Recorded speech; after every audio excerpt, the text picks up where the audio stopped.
Olá, seja bem-vindo à nossa quinta aula sobre a linguagem HTML, voltada a concursos públicos, onde nós iremos estudar os formulários. O que são formulários?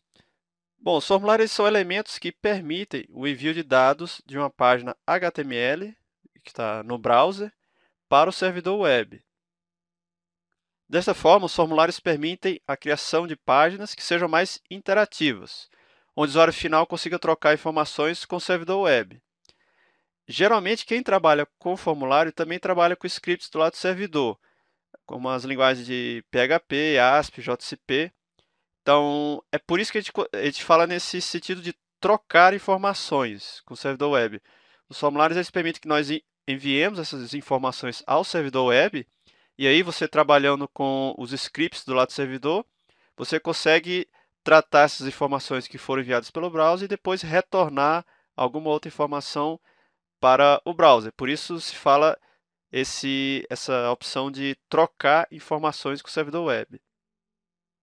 Nesta aula, iremos estudar os elementos, as tags de formulário referentes à versão 4.01 da HTML, que é a que está valendo atualmente. Então, a gente está agora em março de 2013, então o que está valendo ainda é a versão 4.01. Já existe a versão 5 implementada em alguns browsers, acho que a maioria dos browsers já tem essa versão 5 já implementada, só que isso ficará para o módulo posterior, porque até o momento a W3C, ainda não, como ela não validou ainda o HTML5, então a gente vai continuar com o HTML4, que é o que é mais cobrado em concursos públicos. Bom, como é a estrutura de um formulário? O formulário ele é composto pela tag form, ele que cria o formulário, e dentro dele tem outros elementos que permitem a entrada de dados. Por exemplo, a caixa de texto, lista de seleção, caixa de seleção, botões, etc. A gente vai ver cada um desses elementos. Então aqui a gente tem na esquerda um exemplo de um formulário no arquivo HTML. Isso é um trecho de um arquivo HTML onde temos aí um código para o formulário. Isso, quando for exibido no browser, vai aparecer o que está aí na sua direita. Então, por exemplo, está pedindo usuário e senha. Neste exemplo, a gente tem a tag form iniciando o formulário e a tag barra form finalizando. Então, por isso que se diz que o formulário não pode ser, é um elemento não vazio. Dentro das tags form e barra form, temos texto comum, que é, por exemplo, usuário, dois pontos, e depois o senha, dois pontos. Além disso, nós temos as tags input, que definem alguns dos elementos de interação, como caixa de texto e botões. Você está vendo aí que só temos duas caixas de texto e um botão. Usamos a tag br apenas para quebrar o fluxo do texto entre os elementos input, pois como essas tags elas são elementos de linha, elas não quebram linhas nem antes nem depois. Então a gente colocou, você pode perceber que depois do input type igual a text, nós temos um br aí só para ele quebrar uma linha depois dessa tag input. A gente vai detalhar depois o que são essas tags input. Forme seus atributos principais. Vamos dar uma olhada aqui nos seus atributos principais do form. Quais são aqueles que são mais importantes? Nós temos aí, de novo, um código, fonte em HTML, com um trecho dele com o formulário. O atributo action, que está definido logo depois do form, ele define qual página deverá ser chamada para receber as informações do formulário e processá-las. Geralmente, aponta para um arquivo que contém scripts do lado do servidor. No nosso exemplo, ele está apontando para o arquivo login.php. O atributo method define qual método deve ser usado para enviar as informações para o servidor. Existem dois métodos, que é o get e post, que a gente vai estudar a seguir. Método get, que é isso? O método get envia as informações do formulário através da URL, através do endereço que aparece lá no browser, em pares de nomes e valores. De novo aí nós temos o exemplo, só que aí você percebe que o atributo method está igual a get. Então, de novo aí nós temos como ficaria no browser. E nós preenchemos a primeira caixa de texto com o valor Márcio e a segunda caixa de texto a gente colocou o valor 123. Só que como é um tipo password, senha, então ele não aparece aí o valor 1234, só aparece os pontinhos correspondentes. Se a gente clicar no botão, a gente vai ser direcionado para a seguinte página: login.php, porque é o que está definido lá no atributo action, ponto de interrogação, usuário igual a Márcio. Aí esse usuário, ele pegou lá do input, nós iremos ainda estudar o que é esse input, mas você pode ver que lá na tag input tem um atributo chamado name igual a usuário. Aí depois vem o sinal de e-comercial, depois vem senha igual a 1234. Então esse senha, ele também é o nome do outro input, que é da outra caixa de texto, que também está com o name igual a senha. Então ficou senha igual a 1234. O browser ele insere o caractere ponto de interrogação para indicar que o que vem depois dele são os pares de valores nome e valor dos elementos inputs do formulário. O nome do input é dado pelo atributo name, como eu falei já anteriormente, né? Então name igual a usuário e o outro input é name igual a senha. E para separar os pares ele usa o símbolo de e-comercial. Esse método get ele é o padrão para o envio de dados ao servidor. Então, se não for especificado no atributo method, vamos supor que no caso do nosso form ele tenha colocado form action igual a login.php, mas tivesse omitido lá o método igual a get. Então, se você omitir, quer dizer que o padrão vai ser assumido como sendo o método get. Quando usar o método get? Ele é muito útil quando queremos fazer um bookmark para a página, pois os valores dos elementos de entrada são passados juntos com a URL da página, ou seja, com o endereço da página. Só que existem alguns pontos negativos nessa opção. Primeiro, ele não deve ser usado quando você tem que enviar dados sigilosos, como senhas. Por exemplo, no nosso caso, a gente dá lá a senha que o usuário entrou, então isso não é legal. Por que não é? Porque as informações elas ficarão visíveis na URL, no endereço do browser. Existe a limitação de 3.000 caracteres para o envio de informações na URL. Você não pode colocar endereços muito grandes lá no endereço do browser para ele poder ir para determinado endereço. Então, existe essa limitação da quantidade de dados que você pode passar via GET. Alguns dados, tais como arquivos, eles não podem ser enviados pelo método GET. Então, aí você tem que apelar para o próximo método que nós iremos ver a seguir. Bom, agora vamos ver o método POST. O método POST envia as informações do formulário dentro da requisição HTTP. Então, por exemplo, nós temos agora o trecho de código HTML, onde nós mudamos o method, que antes estava get, e colocamos igual a post. Então, não mudou nada para exibição, então continuamos tendo aí uma caixa de texto para usuário, outro para senha e o botão entrar. Ao clicarmos no botão entrar, seremos direcionados para a página login.php. Os textos Márcio e 1234 serão encaminhados juntamente com a requisição HTTP, não ficando visíveis na URL. Então, isso supondo que o texto que nós entramos seja 1234, na segunda caixa de texto. Bom, vocês podem perceber aí que a gente vai ser direcionado para o login.php somente. Não vai ter qual que é o valor do usuário nem da senha na URL, apenas vai ser direcionado direto. É o método mais seguro para passar informações, já que os dados não ficam visíveis na URL. Além disso, não há limitações de quanta informação pode ser passada, exceto se o servidor web tiver alguma restrição. A única limitação que existe neste método, no método POST, é que nós não podemos fazer um bookmark para a página, pois as informações elas não são passadas na URL. Isso é uma vantagem do método GET, que no GET, como fica na URL os dados, então você pode fazer um bookmark para essa página, porque os dados vão ficar lá na própria URL, no endereço da página. Validações de formulários. Às vezes, precisamos validar as informações que são entradas nos formulários, para evitar que dados errados ou mal intencionados possam ser enviados. Então, você pode ver que no nosso trecho de código que nós colocamos logo depois do método igual a post, nós temos agora um atributo chamado onSubmit igual a return validar entradas this. Então, do ponto de vista para o browser, não mudou nada, vai ficar tudo igual. Só que ao clicarmos no botão entrar, a rotina escrita em JavaScript validar a entrada this será chamada para validar as entradas. Então, vai ser executado um código JavaScript na hora que a gente clicar. Por quê? Porque esse botão ele é de submit, type igual a submit, é um botão que envia as informações para o servidor. E esse atributo onSubmit da tag form, ela especifica a rotina de script no lado do cliente, que geralmente é JavaScript, que deve ser executado antes de enviar, né, dar o submit, os dados para o servidor. Então, antes de enviar essas informações para o servidor, ele chama essa rotina JavaScript para validar as entradas. Como é uma rotina do lado do cliente, ele pode, por exemplo, verificar se você não está tentando entrar um código malicioso dentro de uma caixa de texto, ou então para ver se você realmente preencheu a informação de senha ou de usuário, para saber se você não esqueceu. Se a rotina JavaScript, que está aí no onSubmit, ela retornar true, ou seja, verdadeiro, é porque o formulário pode ser enviado ao servidor web. Então, ele vai dar o submit numa boa.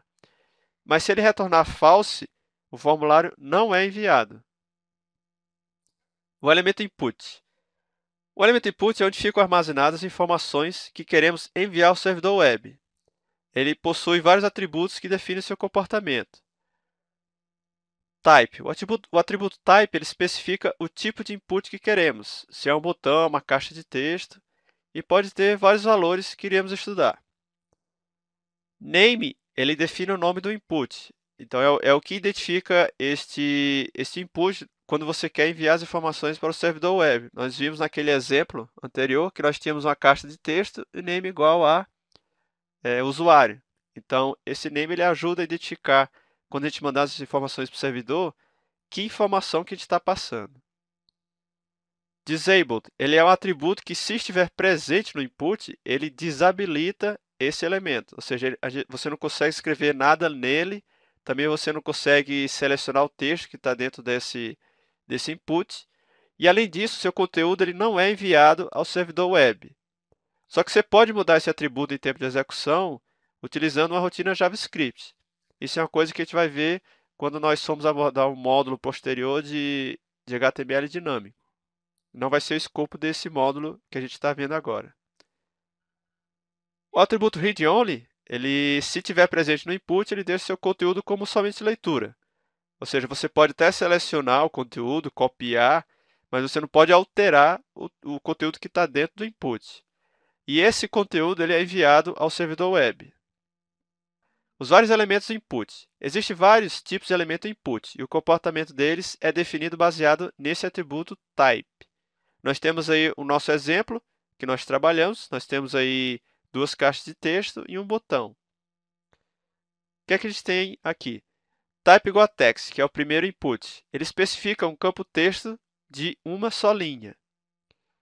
O type igual a password, que é o nosso segundo input, ele especifica um campo de texto de uma só linha, só que o seu conteúdo ele é exibido usando-se um símbolo padrão, uma máscara. No caso, aí, quando eu estou usando o Google Chrome, ele aparece aí com bolotinhas aí, círculos pretos. Type igual a submit, que é o nosso terceiro input, ele define um botão que, ao ser clicado, ele solicita o envio dessas informações que tem no browser para o servidor web. Temos então um botão input.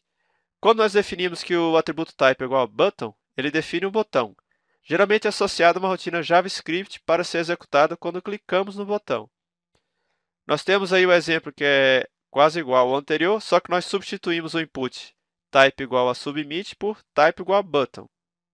Bom, o que é que nós temos aqui? No exemplo acima, nós temos type igual a button, ele define o input como um botão. O atributo value, ele define o texto do botão como entrar. E o atributo onClick, ele especifica qual rotina JavaScript será executada ao se clicar no botão, que no caso aí está como a rotina iniciar login this. Então vocês reparem que antes a gente tinha um botão type igual a submit e agora nós temos um botão que está como type igual a button. Caixas de múltipla seleção. Através do elemento input é possível criar caixas de múltiplas seleções. Assim, o usuário pode selecionar clicando entre uma ou várias opções. Temos aqui na esquerda o código HTML com um trecho dele que tem o formulário. E nós temos 3 inputs do tipo checkbox e um input do tipo submit, que é o botão que está lá embaixo. O que a gente tem aqui é type igual checkbox, ele define o input como uma caixa de seleção. Então, ele é uma caixinha que você consegue ticar ela ou desticar. Você pode ticar um ou várias. No nosso caso, nós ticamos ali o PHP. Temos o outro atributo, que é o value. Ele define o valor a ser enviado ao servidor web caso este input esteja selecionado. Então, por exemplo, no nosso primeiro input checkbox, nós temos name igual a ASP e o value igual a ASP. Então, quando nós clicarmos em ASP e a gente clicar no botão enviar, ele vai enviar para o servidor a informação de ASP, que é o nome do input, é igual a ASP, que é o valor que está nele. E temos outro atributo, que é o checked, que se ele estiver no input, ele já deixa esta caixa de seleção já marcada. No nosso caso, aí, no nosso terceiro input checkbox, nós temos esse atributo lá, checked. Então, quando a gente for exibir no browser, por isso que ele está com o PHP já ticado aí na sua direita. A gente tem também caixa de seleções únicas. Assim, o usuário ele só pode selecionar apenas uma de várias seleções possíveis. Então, o código ele é um pouco parecido com o anterior, só que a gente coloca type igual a radio. Então, esse aí na direita você tem como que ficaria no browser esse código HTML que nós temos na esquerda aí. Bom, o que é que a gente tem aqui? No exemplo acima nós temos type igual a radio. Então, ele define o input como uma caixa de seleção única. O name, ele define o nome do input. Esse nome desse atributo, ele amarra as caixas de seleção. Isso quer dizer que se o usuário ele marca uma opção de mesmo nome, ele desmarca outra de mesmo nome. Você pode perceber aí no nosso exemplo na esquerda que nós temos 3 inputs do tipo radio, e você pode ver que o atributo name desses 3 inputs é igual. Tá aí quantos conc, ele é igual.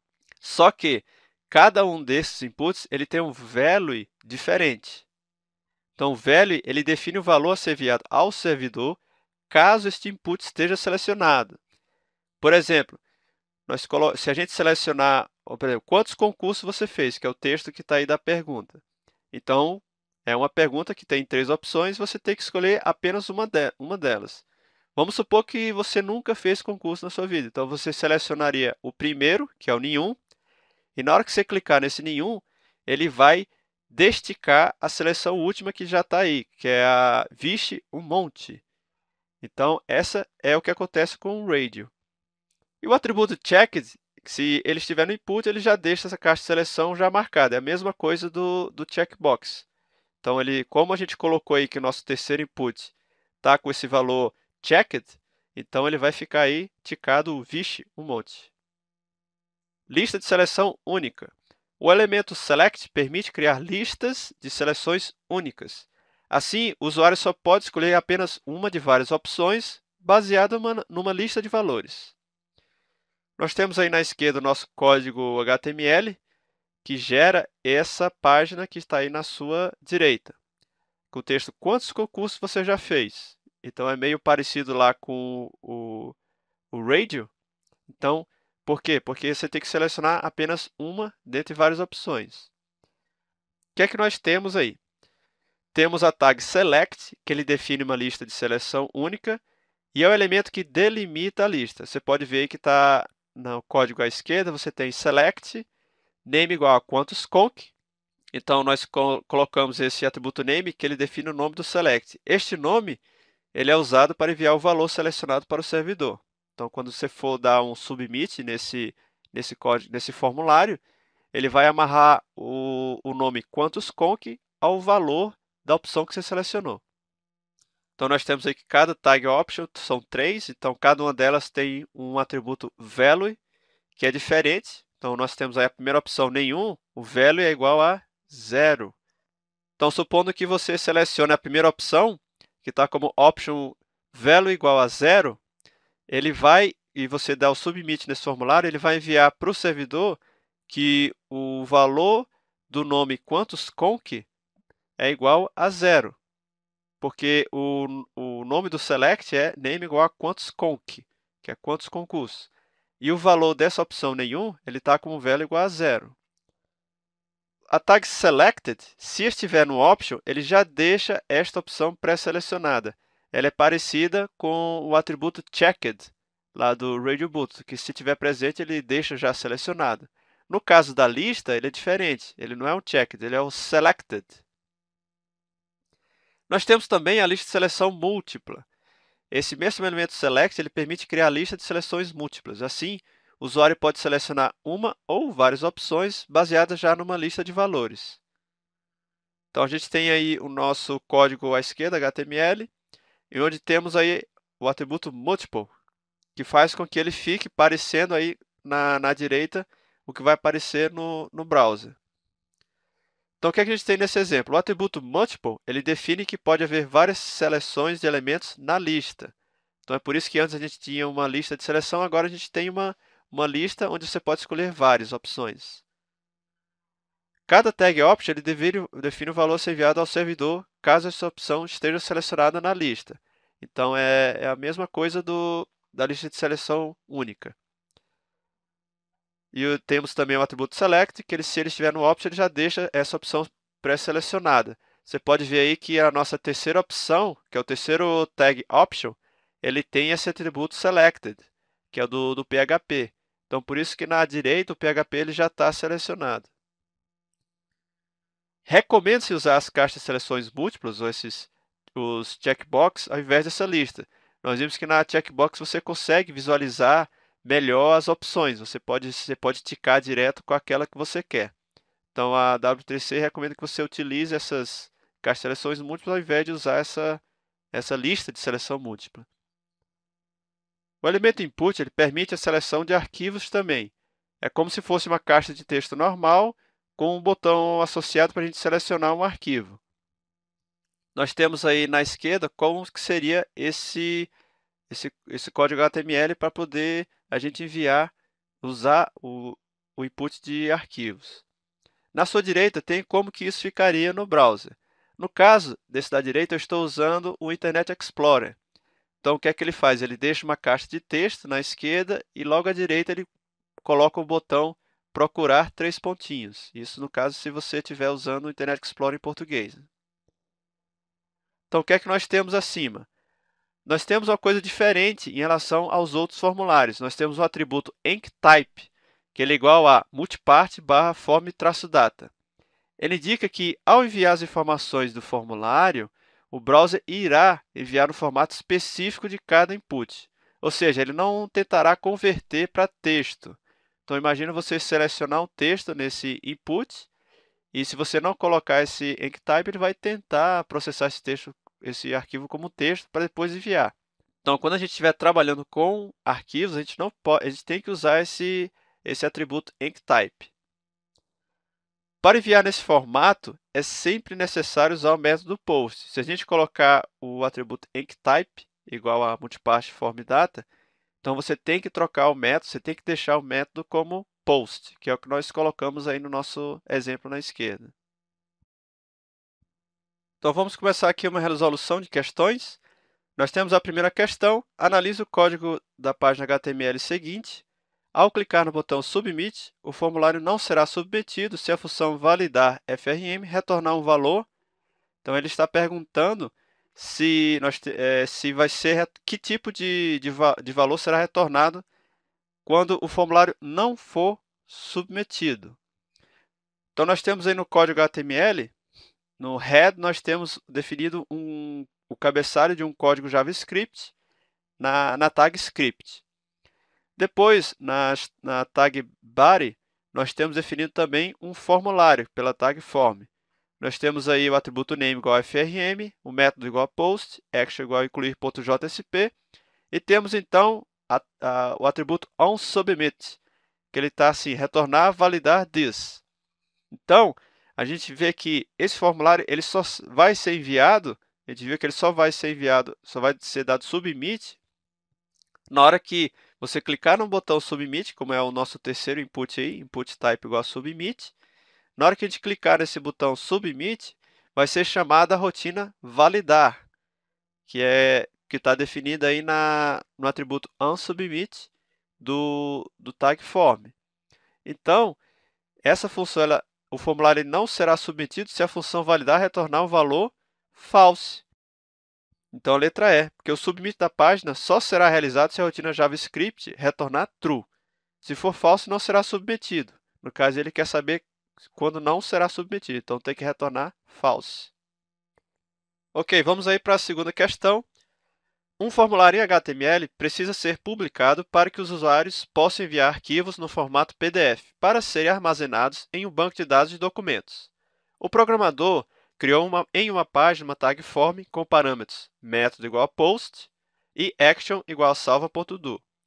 Dentro da tag form foi inserida uma tag input type igual a file. O procedimento está.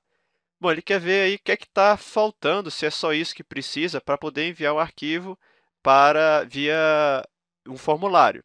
A gente viu que, além de ter o método igual post, que ele já colocou aí, e uma action, que tem que ser executada sempre, a gente também precisa colocar esse input type igual a file. Até aí tudo bem. Só que o que está faltando agora é a gente colocar o enctype igual a multipart form data dentro da tag form. É um atributo que tem que colocar para que o input, ao dar o submit no form, o input ele não seja convertido para texto ou algum outro tipo de conversão. Vamos analisar então qual que é a alternativa que está afirmando esse enctype igual a multipart form data, que no caso é a letra B. Além do input do tipo file, do método post, é necessário que o enctype seja multipart form data. Questão 3. Para impedir que o usuário altere valores em um campo texto de um formulário HTML, é correto utilizar. Bom, a gente viu que para você não altere o valor de um input, você tem que colocar ou o atributo read-only, para que você possa acessar esse input, mas não possa alterar, e também o disabled, que ele faz com que o input fique desabilitado, você não consegue nem selecionar ele e nem é enviado ao servidor. Então, nesses dois casos, você não consegue alterar. Então, desta forma, a única alternativa aí que contempla isso é a B, que é mais completa, né? Os atributos disabled ou read-only. Questão 4.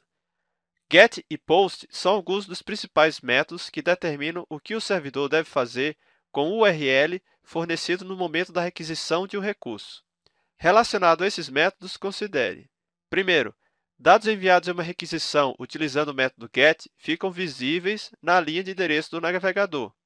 Isso está correto. O get ele deixa os dados na URL do navegador. Segundo, se não for especificado um método, o post é adotado como padrão. Bom, a gente viu que não é bem assim. O método que é padrão é o get. Então, se você não especifica, ele utiliza o método get. Terceiro, o método get é geralmente utilizado para enviar grandes quantidades de dados por meio de um formulário. Não, a gente viu que quando a gente tem, no método get, a gente tem uma limitação de até 3.000 caracteres que a gente pode colocar na URL. Então, por isso que quando a gente quer mandar uma quantidade muito grande, a gente utiliza o método post. 4. O método post não exibe os dados enviados na linha de endereço do navegador. Está correto, porque quem coloca esses dados na URL do navegador é o método get. Bom, está correto o que se afirma apenas em... Bom, das análises dessas quatro, nós vimos que só a primeira e a quarta que estão corretas. Questão 5. A figura a seguir representa parte de um formulário para homepages, gerado por meio de uso de tags HTML. A sintaxe HTML que gera a figura acima é... Então, nós temos aí que na primeira linha, nós temos duas checkboxes, uma com masculino ticado e a feminino não ticado. Então, nós temos aí na segunda linha, dois do tipo radio, em que quem está selecionado é o feminino. Então, a pergunta é, a sintaxe HTML que gera a figura acima é... Bom, aqui eu vou colocar várias alternativas, uma após a outra, para a gente analisar qual delas está correta. Alternativa A. Então, nós temos aí um form e temos 4 inputs, que correspondem aos 4 caixas que nós temos acima. Só que ele está falando que a primeira linha nós temos duas tags input do tipo checkbox. Até aí tudo bem.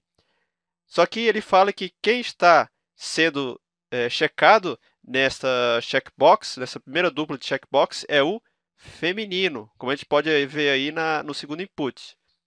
Tá com o atributo checked do segundo input. Então daí a gente já pode dizer que já está errada essa letra A. Vamos ver a letra B.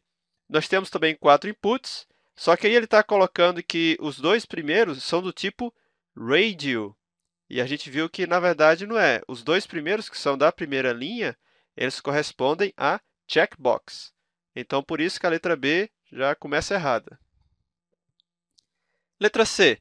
Nós temos também 4 inputs, e ele está dizendo que na primeira linha nós temos 2 inputs do tipo select. E, na verdade, não existe input do tipo select. Nós temos a tag select, que aí cria uma lista de seleção para você.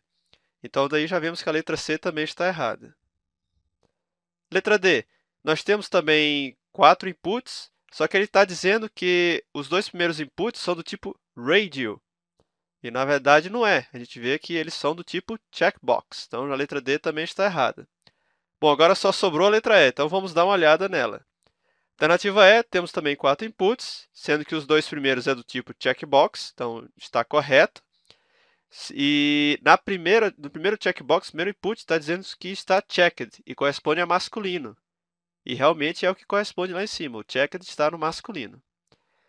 Na terceira e quarta linha, nós temos aí inputs do tipo radio, então também está correto. E quem está dizendo que está selecionado é o quarto input, aí, que é o atributo checked, no quarto input, que é o feminino. E realmente também está correspondendo aí ao que está acima no nosso browser que está aí colocado. Então, nós temos que a alternativa correta é a letra E. Questão 6.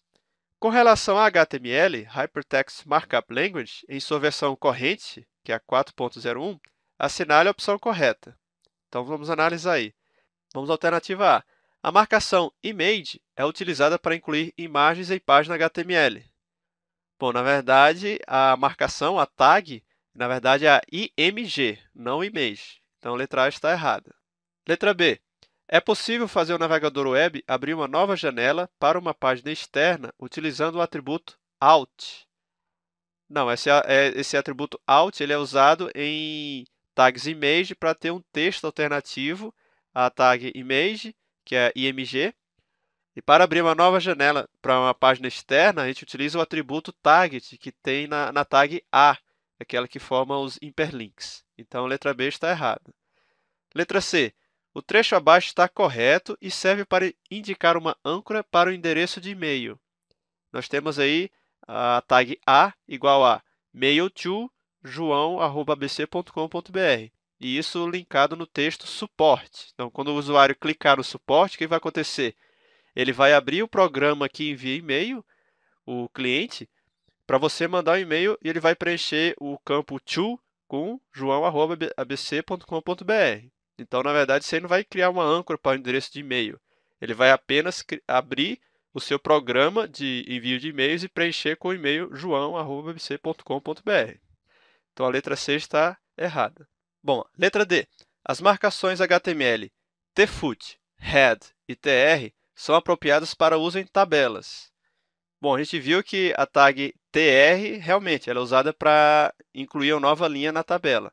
Só que a tag head não é usada no body, no corpo da página HTML. Ele apenas especifica o cabeçalho da página HTML, onde você pode colocar lá outras tags como meta, title, coisas assim. Então essa letra D está errada porque a head não é usada para isso. A tfoot a gente não chegou a ver quando trabalhamos com tabelas, mas aí você já elimina pelo fato da head não ser usada em tabelas. Bom, então só sobrou a letra E. Vamos analisar aí. O seguinte trecho HTML expressa um formulário que apresenta uma lista selecionável do tipo drop-down, com a opção analista visível. Então vamos ver aí o que está nesse form. Temos realmente uma tag de form, que action está vazio, mas tudo bem, vamos lá. Dentro do tag formula nós temos uma tag select, cujo atributo name é igual a cargos. Então, na verdade, select ele cria realmente uma lista do tipo drop-down, ou seja, você clica nessa caixa de texto, ele vai abrir uma lista para você selecionar uma só das opções. Então, e temos aí três opções debaixo dessa tag select, que é a tag option, e nós temos que dessas três options, só a última está com o atributo selected, que é para o value igual a analista. E o texto associado a esse option também é analista.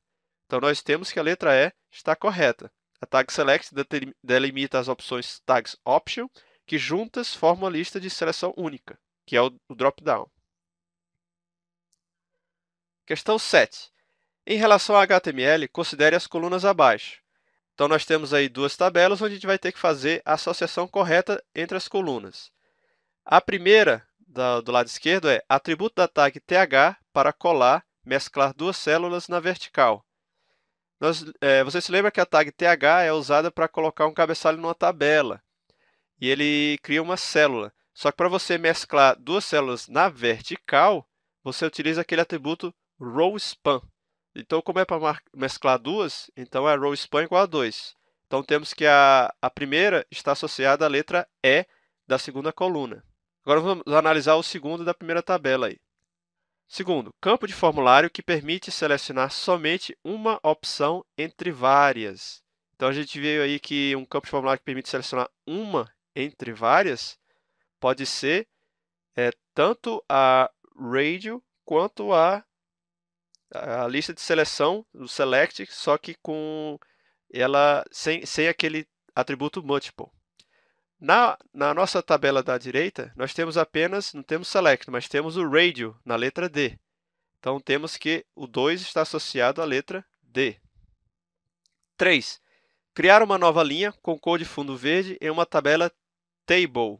Bom, para criar uma linha, a gente define o tr. Então, aí na segunda coluna, a única opção que a gente tem em uma tag tr é a letra C. Então, 3 está associado à letra C. 4. Equivale a uma imagem com link. Para criar um link para uma imagem, você define uma imagem com a tag img e fora dela, delimitando essa tag img, você usa uma tag A, que é o que está colocado aí na letra B. Então, 4 está associado à letra B. Quinto, equivale a uma lista ordenada. Bom, equivale a uma lista ordenada, nós temos que usar as tags OL para delimitar a lista, que se define com a tag LI. Então, nós temos que aí o 5, a quinto, está associado à letra F, que você utiliza as tags OL e LI. OL quer dizer Ordered List, ou seja, lista ordenada em inglês. Sexto, seleciona uma, nenhuma ou várias opções. Bom, se a gente pode selecionar mais de uma opção, isso quer dizer que pode ser ou uma checkbox ou então uma lista de seleção múltipla, que é quando você bota a tag select com o atributo multiple. Só que na nossa segunda coluna temos a letra A, que é checkbox. Então, o 6 está associado à letra A. Então, nós temos aí que a correta associação das colunas está expressa na letra B. Bom, aí você pode conferir o nosso gabarito. Chegamos ao final da nossa quinta aula. E, desde já, deixo o convite aí para a nossa próxima aula. Até lá!